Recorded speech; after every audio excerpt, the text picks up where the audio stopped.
O que você faz no meio da angústia? Não tema o homem, o consolo e o cuidado de Deus. Olá, seja bem-vindo ao estudo das Escrituras. Hoje nós vamos estudar estes textos que estão aparecendo aí na sua tela. Iniciaremos pelo livro de Salmos. O que você faz no meio da angústia? É o questionamento que o salmista traz a resposta.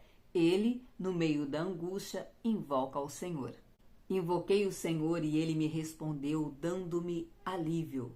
O Senhor está comigo, não terei medo. O que pode me fazer o homem? Todas as nações me cercaram, mas eu as destruí em nome do Senhor. É melhor confiar no Senhor do que buscar refúgio em príncipes. Este verso do Salmo 118 e também o verso onde ele diz que não devemos temer o homem e devemos confiar em Deus e não no homem, tem tudo a ver com o que vamos estudar no livro do profeta Isaías. Então vamos lá! A narrativa do texto do profeta Isaías de hoje nós já lemos no livro de 2 Reis e também em Crônicas. Contextualizando, o rei da Assíria, Senaqueribe, enfrentou Ezequias, um homem que era servo do Deus Altíssimo, que temia ao Senhor. Senaqueribe afrontou, ridicularizou, enfrentou, confrontou, ameaçou Ezequias de todas as formas. Mais do que isso, Senaqueribe zombou do Deus de Israel. Senaqueribe confiava no seu exército, na sua própria força e em todas as vitórias que ele já havia obtido nos confrontos com as outras nações. Ele sabia que Ezequias confiava no Deus de Israel e que falava para o seu povo acerca do Deus de Israel. E então ele enviou cartas. Primeiro ele enviou alguns dos seus soldados para falar com Ezequias e afrontá-lo e confrontá-lo e questioná-lo sobre ele não temer ao rei da Síria e zombando, perguntando se ele achava que o Deus dele, Ezequias, o Deus de Israel, poderia dar vitória a eles. Perguntou a Ezequias se, porventura, ele não tinha conhecimento de quem era o rei da Síria e de todo o seu poder, de todas as nações sobre quem ele obteve vitória. Achando pouco, Senaqueribe ainda enviou mais pessoas, mais servos seus, para falar agora aos povos. Não somente a Ezequias, mas fez de uma forma em que as pessoas entendessem, as pessoas que estavam aos muros, entenderem o que estava sendo dito.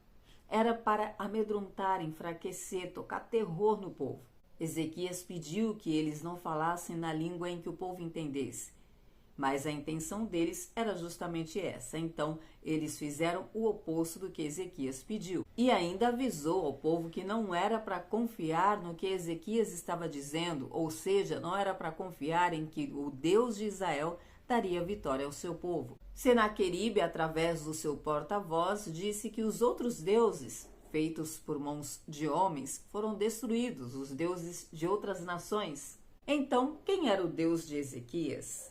Quem ele pensava que era para ganhar do rei da Síria, o rei que ganhou de todos os outros deuses? Ezequias pranteou, rasgou suas vestes e orou ao Senhor. Ele recebeu cartas de ameaças, de mais zombaria, e ele pegou essas cartas e apresentou ao Senhor. E pediu conselhos ao profeta Isaías. E então o profeta Isaías fala da parte do Senhor, confortando Ezequias e o seu povo. E aí a gente encontra a relação com os Salmos 118, porque Isaías diz que não é para temer o homem. Ele leva o consolo e a quietação ao coração de Ezequias e ao povo de Deus, dizendo que não temessem o rei da Assíria, que ele nada faria contra o povo de Deus, que ele sequer chegaria a adentrar, que uma flecha sequer chegaria a eles. Ele seria executado antes, como bem aconteceu, a profecia se cumpriu.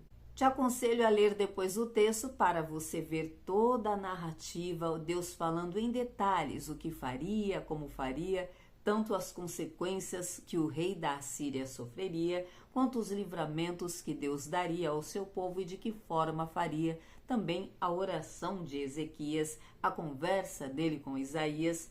Tudo isso está registrado de forma detalhada no texto de hoje. Carta do apóstolo Paulo aos Filipenses. E o texto começa com um por isso. Um por isso pressupõe uma explicação. Por esta razão, o texto está se referindo ao que Paulo disse anteriormente sobre Cristo ter se esvaziado de sua glória e ter se tornado homem em um corpo mortal para nos resgatar da morte, do pecado.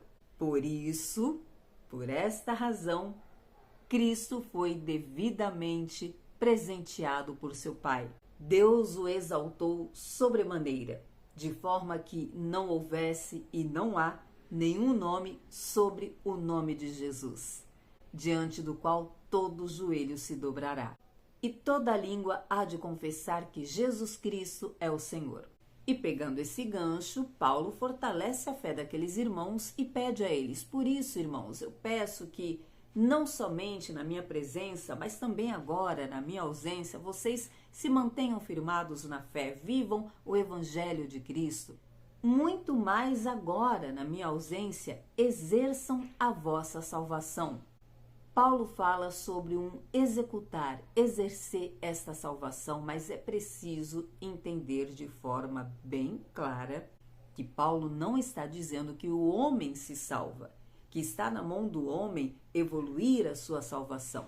Tudo, em tudo, o homem depende de Deus. A salvação vem por meio de Cristo Jesus. Porém, cabe ao homem exercer, pôr em prática esta salvação, a manutenção da sua salvação. De que forma? Vivendo o Evangelho, buscando ao Senhor, buscando conhecer ao Senhor, praticando aquilo que aprende, andando em comunhão com Cristo, se relacionando com Deus.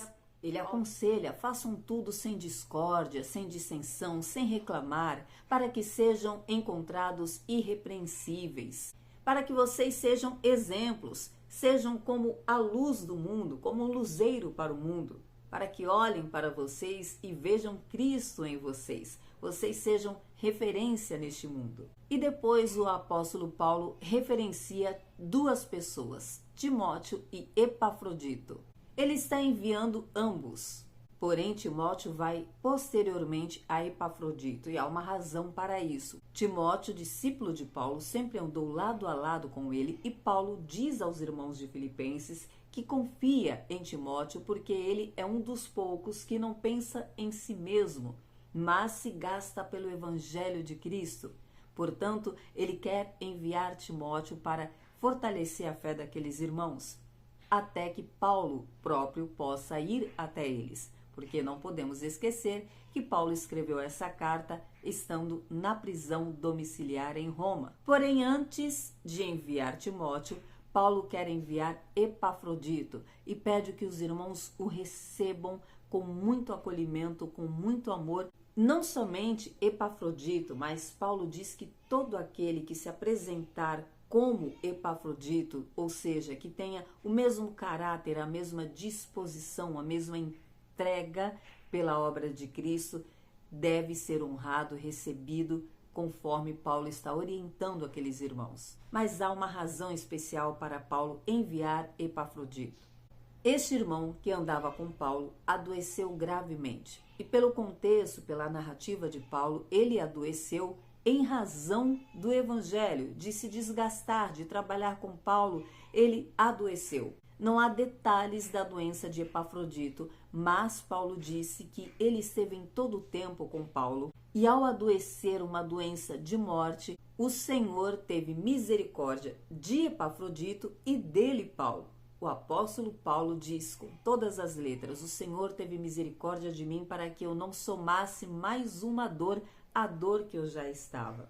Paulo estava preso, o seu amigo estava doente, e se Epafrodito viesse a falecer, a dor de Paulo seria muito grande. Então ele reconheceu o cuidado, o zelo, o carinho de Deus por ele, Paulo, e também pela igreja de Filipenses, da mesma forma que Paulo teve este cuidado. Por isso, ele estava enviando Epafrodito, porque ele sabia, foi chegado ao conhecimento deles, de que a igreja de Filipenses estava muito triste por saber da doença deste irmão. Por isso, Paulo fez questão de enviá-lo para que eles vissem que Epafrodito estava bem e se acalmassem, se alegrassem com ele, e desta forma Paulo disse que também se alegraria por ver a alegria de seus irmãos. Aprendemos com toda essa narrativa de Paulo sobre o amor, a essência do amor. O amor, o zelo e o cuidado de Deus pelo apóstolo Paulo, pelo seu irmão de caminhada na fé, pela igreja de Filipenses, e o amor de Paulo por esta igreja, também por este irmão, amor. O amor que Deus derrama no coração do homem e nos ensina a amar. Comunhão, unidade, fortalecimento da fé, entendimento de quem é o Senhor Jesus, o nome sobre todo o nome, é o que aprendemos na leitura de hoje de Filipenses. E eu te espero aqui amanhã para mais um estudo das Escrituras, se Deus disser que sim.